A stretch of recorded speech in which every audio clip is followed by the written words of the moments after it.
how I can say it, Procedure. way of procedure. Okay. We always invite our speaker to have a short statement about the moment. What is relevant now here with Toyota from, of course, from your perspective, and then based on that we will continue. Okay.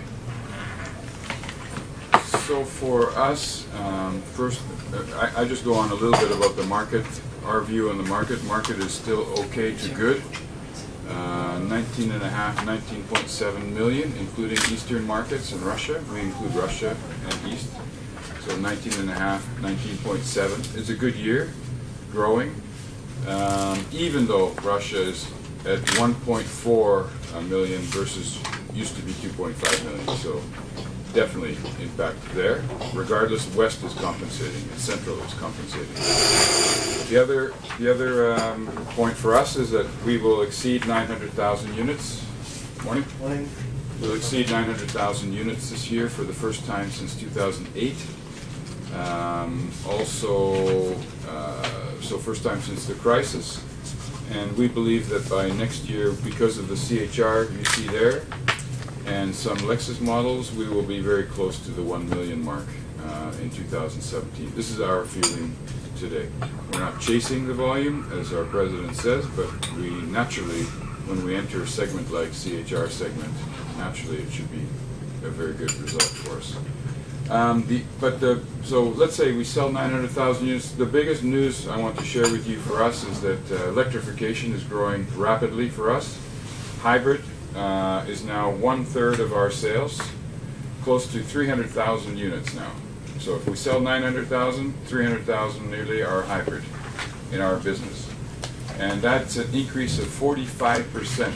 So total sales are up maybe 5%, but hybrid sales within our model range is up 45%.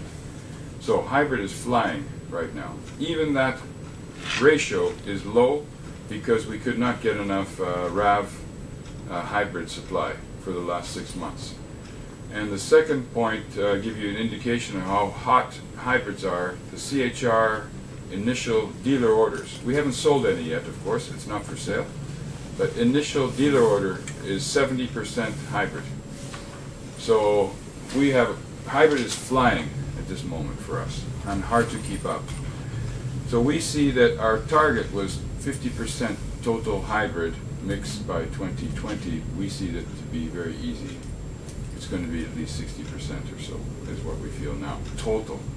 By the way, when you take Eastern market out, when I said 30%, it's actually 40% if you take the Eastern market out. So you can add 10% if you want Western Europe, Eastern.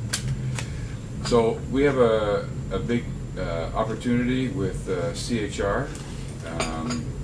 I can't go into numbers, but the order for CHR has increased a 3rd time now from the dealer network in terms of the amount that requested orders from them for CHR. It's a 3rd time increase. Do you have a specific number to communicate on the orders? I can't share that.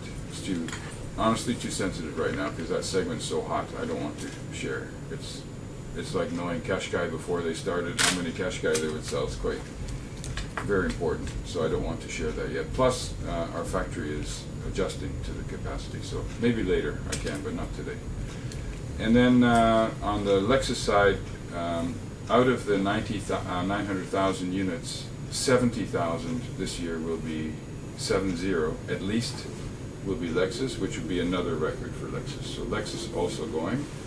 And amongst Lexus, 98% hybrid, nearly 100% hybrid now, Western Europe. So that's the trend. I can answer any questions based on this kind of summary. We're having a good year, better year next year. Of course, nothing easy. Brexit, Russia, these are challenges, but nothing we cannot overcome. Morning. How are you? So we're heading into 2 good years. Thank you very much. Now we do a round. Thomas. Sure. Sure. You said electrification is the big topic, and you got the plan for 50% hybrid. But if you look around at the other Yeah. booths, Yeah. nobody's talking about hybrid anymore. They're talking about large volume, low price electrical cars in the Sure. at least near term future. Sure. Is Toyota still on the position that hybrid and maybe plug-in hybrid is the big solution and electrification is only a solution for small particular niches like iRoad Okay. and projects like that? Or is that beginning to change since the costs for batteries are coming down? And Good question. We still believe in hybrid, and every year that goes on, even to ourselves, it's surprising us that the hybrid story keeps getting stronger anyway, regardless of the news everywhere else.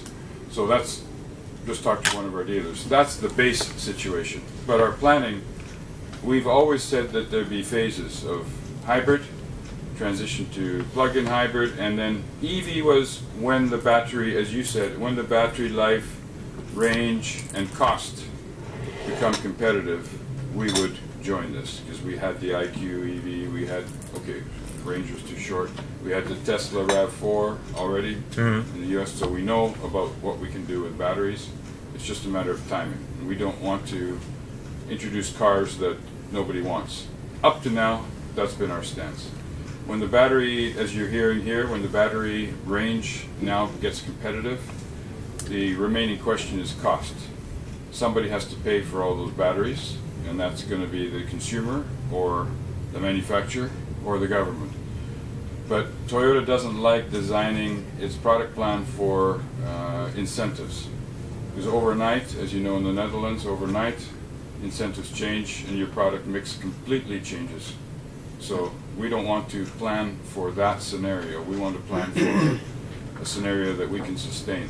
And just jumping back to hybrid, hybrid is now more profitable for us than any other engine. Okay, so for us, because of our scale, we can now offer hybrid in Europe for, we make, basically, to tell you honestly, without going into numbers, which I cannot share, it's more profitable for our dealers and more profitable for TME to sell hybrid than it is a diesel or a petrol engine.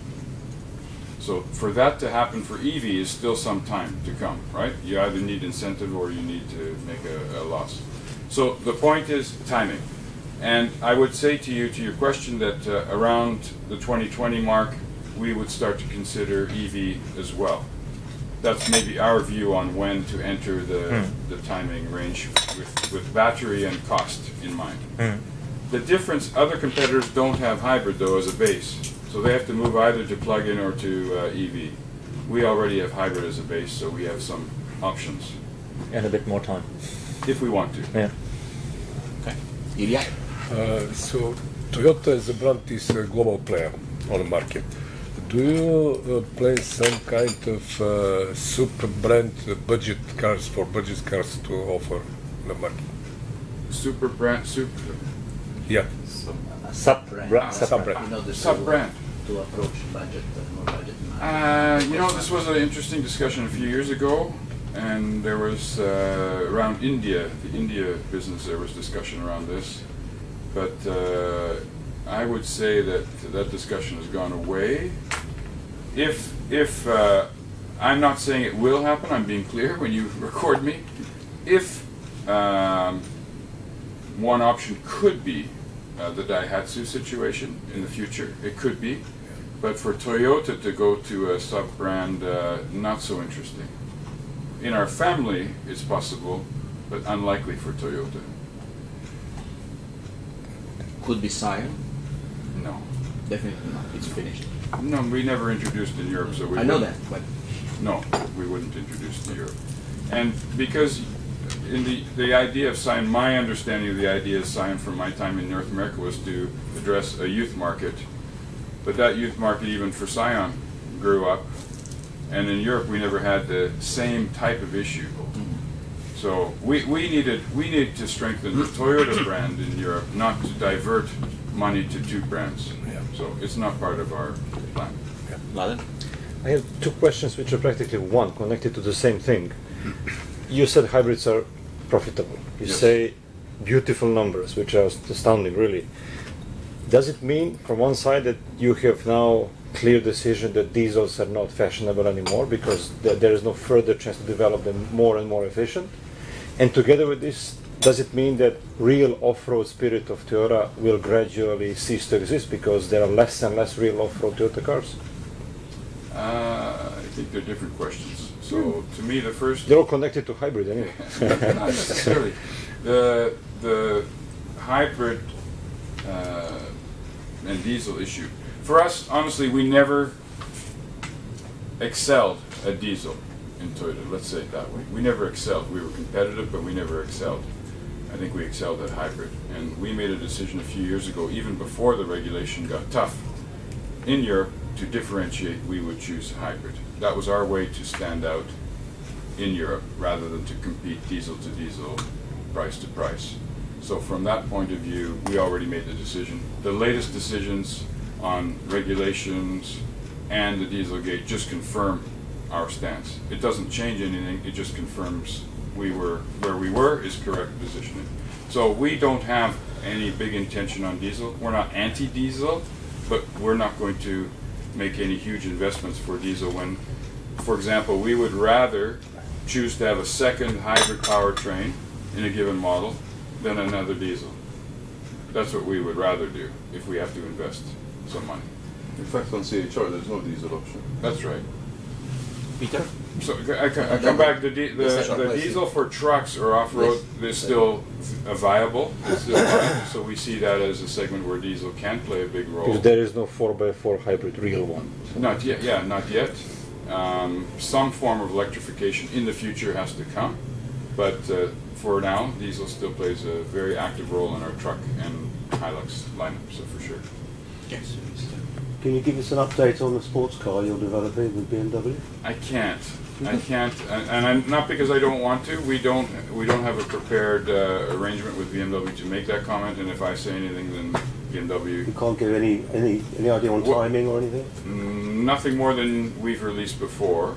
So I don't have anything. I don't have anything new to add today. I can tell you, and I checked this. The only thing I can say is relationship is good. I know that I always want to know how two companies get along. It's good. It's understanding. We have no issues. We have a very good relationship. I think you'll hear the same from BMW. That's all I can say. So it's going on plan, and the relationship's good. You'll see something soon. Antonio? Okay, you mentioned the possibility of going into pure electric only when the pricing and of batteries. Range, yeah. Would you be prepared for it, or do you have to start from scratch? Are the models you have at the moment, do they have in mind the possibility of being pure electrics?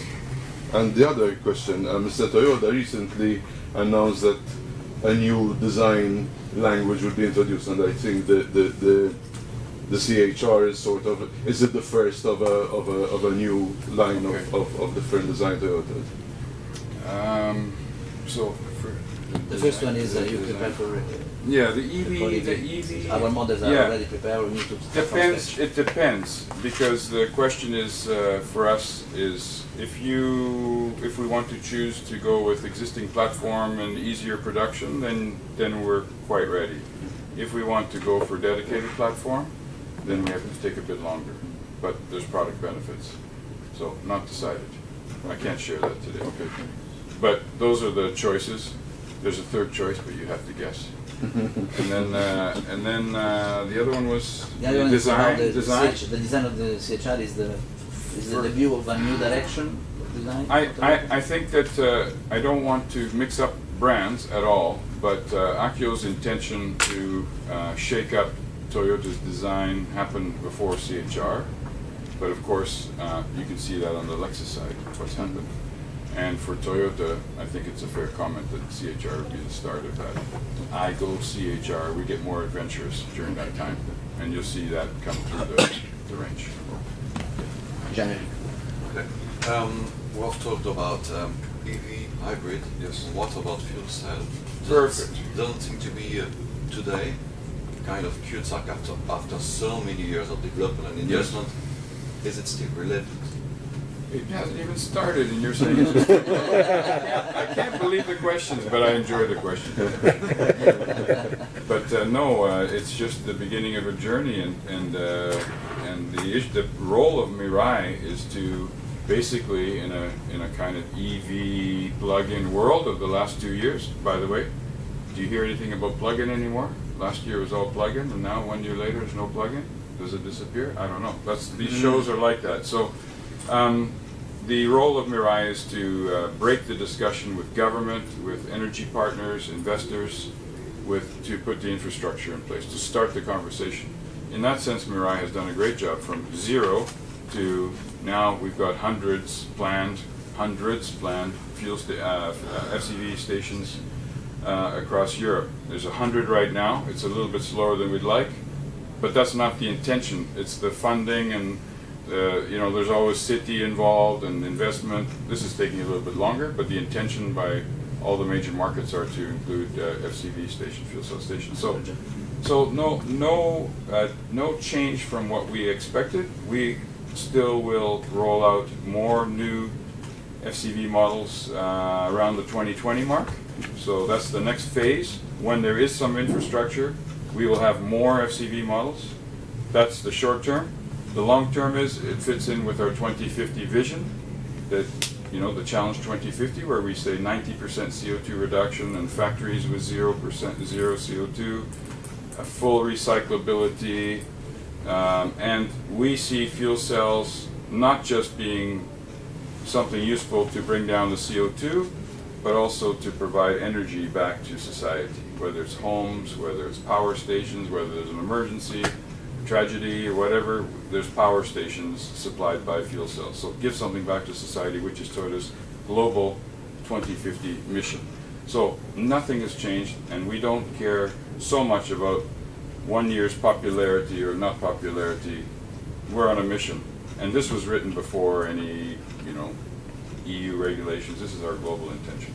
It's not that much a question of popularity, but maybe relevance, because with battery of pure EV becoming more and more performant, is it still relevant? Just that? We believe so, because if everyone goes on the grid, what would happen when Belgium has a winter power outage? Like, what happens? And is it going to be free energy for low energy for everybody at that point in time? So we think there's going to be multiple streams still of power, and FCV. The fact that other car companies quickly followed, the fact that we have a partnership with BMW, clearly indicates to us at least that it's still very highly relevant, more so than in the past few years. It's not so newsworthy today because everybody's excited about EVs at this moment. But these moments change. We were very unpopular for many years on hybrid, okay? Very unpopular, right? Nobody wanted to talk about it. Just diesel here, I remember. And now all of a sudden, no, I cannot find the word diesel in this show. So from 1 year to the next. So we have a kind of plan. We have to adjust based on regulation a little bit, but our long-term end game is to give something back to society from the car business, which we think is FCV. Philip? I kind of asked the question I wanted to ask, but one was, do you see the fuel cell car as a substitute for a battery electric car, or do you think you can do both? We probably both. We see both as the answer, as I kind of answered just now. We see both. Once the range on batteries is better, no problem, but we can give energy back through FCV, so I think different applications. The other question is a bit, where do you see, will it develop first, or where do you see the biggest markets for fuel cell cars? Hard to know where it will end up, but obviously the Nordic countries are showing interest. We have interest in cities. I guess London, all Germany has some commitments made. Hamburg has commitments. So some cities are becoming hydrogen friendly. Not countries necessarily, but some cities want to show their future direction. So it's not clear whether it's countries or some cities will be the leading edge. Thank you. One last question. Highly organized.